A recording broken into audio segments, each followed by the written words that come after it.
আমি গ্যারেন্টি দিয়ে বলতে পারি, এইভাবে যদি সাবুদানার ক্ষীর বানানো হয় তাহলে একটুও চ্যাটচ্যাট করবে না বা মুখে আঠার মতো লেগে যাবে না। নমস্কার বন্ধুরা, হেসেল বনলক্ষ্মীতে আপনাদের সকলকে স্বাগত।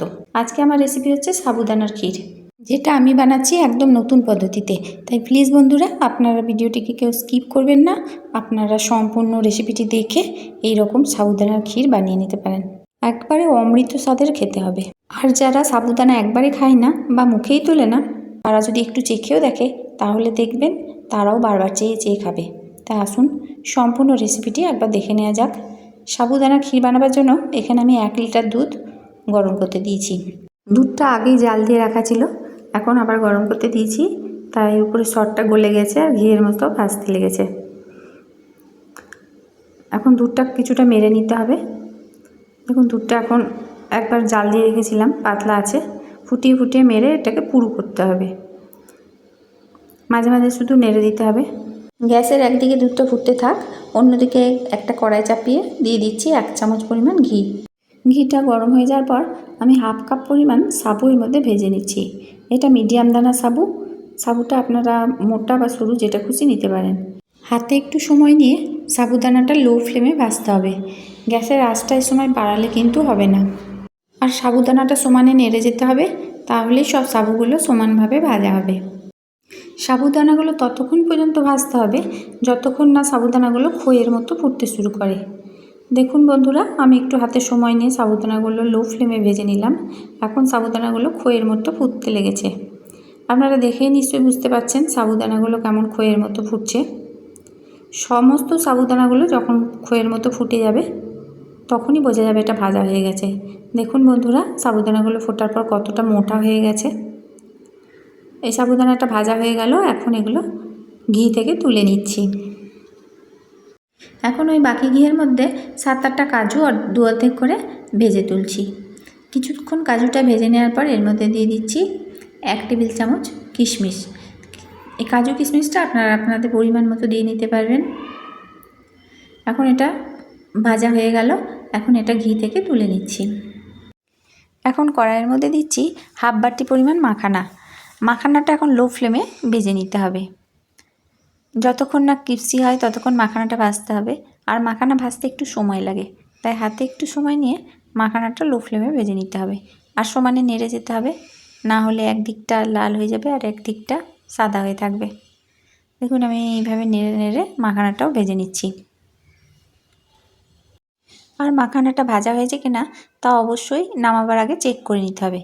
দেখুন আমি হাত দিয়ে একটু চিপে দেখে নিচ্ছি, মাখানাটা ক্রিস্পি হয়ে গেছে, গুঁড়ো হয়ে যাচ্ছে। এখন এর মধ্যে দিচ্ছি 1 চামচ পরিমাণ ঘি। ঘি দিয়ে মাখানাটা আরও 1 মিনিট লো ফ্লেমে ভেজে নেব। এখন মাখানাটা ভাজা হয়ে গেল, এটা এখন গরম কড়াইয়ের মধ্যেই রেখে দেব, যাতে এটা ক্রিস্পি হয়ে থাকে। আর অন্যদিকে দুধটা ফুটতে দেওয়া ছিল। দেখুন বন্ধুরা, দুধটা ফুটে ফুটে প্রায় অর্ধেক হয়ে গেছে। মাঝে মাঝে শুধু একবার করে নেড়ে দিচ্ছিলাম। এখন এর মধ্যে দিয়ে দিচ্ছি ভেজে রাখা সাবু। এখন সাবুটা হতে বেশ কিছুক্ষণ সময় লাগবে, তবে সাবুটা দেওয়ার পর সঙ্গে সঙ্গে নেড়ে দিতে হবে, না হলে কিন্তু সাবুগুলো তলায় ধরে যাবে। দেখুন আমি এইভাবে নেড়ে দিলাম। এখন সাবুটা সেদ্ধ হতে মোটামুটি 10 মিনিট লাগবে। লো ফ্লেমে সাবুগুলো এখন সেদ্ধ করে নেব, যতক্ষণ না সাবুগুলো ভালোভাবে সেদ্ধ হয় আর ট্রান্সপারেন্ট হয়ে আসে। মাঝে মাঝে শুধু একবার করে নেড়ে দিতে হবে। আপনারা কেউ এইভাবে সাবুদানার পায়েস করেছেন কিনা আমি জানি না, তবে একবার অন্তত বানিয়ে দেখতে পারেন। খেতে এতটাই ভালো হয় যে দেখবেন অন্যান্য সব পায়েসের থেকে এই পায়েসটাকেই সেরা মনে হবে। আর যখনই পায়েস খেতে ইচ্ছা করবে তখনই মনে হবে সাবুদানার পায়েস বানাই।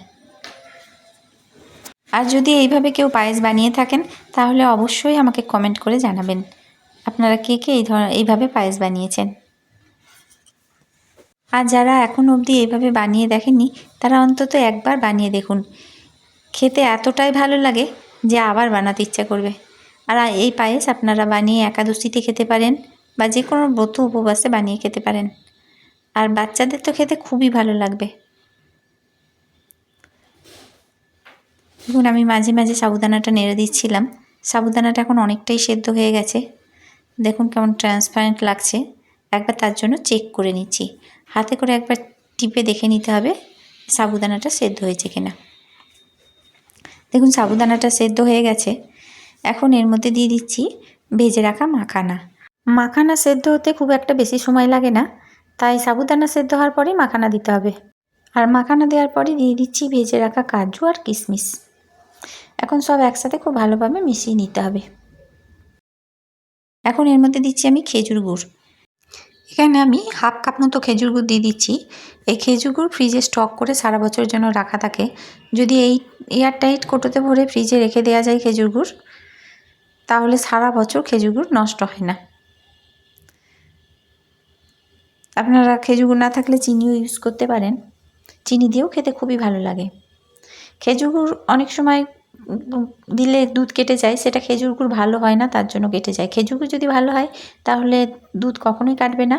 আর যদি সেই রকম সন্দেহ থাকে যে খেজুর গুড় খারাপ, তাহলে খেজুর গুড়টা গলিয়ে পায়েসে অ্যাড করবেন, তাহলে দেখবেন কাটবে না।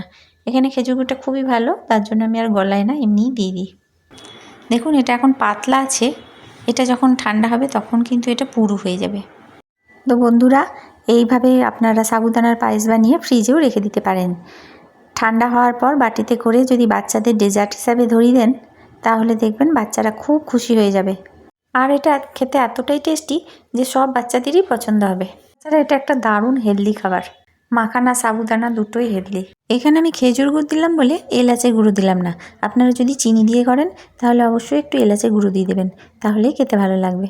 আর ভিডিওটি ভালো লাগলে অবশ্যই লাইক, শেয়ার, কমেন্ট করবেন। আর যে সকল নতুন বন্ধুরা রেসিপিটা দেখছেন তাদের যদি ভালো লেগে থাকে তো প্লিজ চ্যানেলটিকে সাবস্ক্রাইব করবেন। তার সঙ্গে পাশে থাকা বেল আইকন অবশ্যই প্রেস করবেন, যাতে আমার নতুন নতুন ভিডিও আপনাদের মোবাইলে আগে পৌঁছায়। দেখুন আমার পায়েস রান্না হয়ে গেল। এখন আমি গ্যাসটা বন্ধ করে দেবো আর এটা সম্পূর্ণভাবে ঠান্ডা করে নেব। ঠান্ডা হলে দেখবেন এটা আরও পুরু হয়ে যাবে। ফিরে আসছি ঠান্ডা হওয়ার পর। দেখুন বন্ধুরা, এটা এখন ঠান্ডা হয়ে গেছে। আর দেখুন বন্ধুরা, ঠান্ডা হওয়ার পর এটা কতটা পুরু হয়ে গেছে। এই ক্ষীর গরম গরম খেতে মোটেই ভালো লাগে না, তাই ঠান্ডা করেই খেতে হবে। এটা এখন ফ্রিজের ঠান্ডা নয়, এমনি ঠান্ডা হয়ে গেছে। এটা আমি এখন পরিবেশন করব। যে সকল বন্ধুরা ফেসবুক থেকে দেখছেন তাদের যদি রেসিপিটি ভালো লেগে থাকে তাহলে প্লিজ ফলো করবেন। সম্পূর্ণ রেসিপিটি দেখার জন্য হেসেল বনলক্ষ্মীর তরফ থেকে অসংখ্য ধন্যবাদ।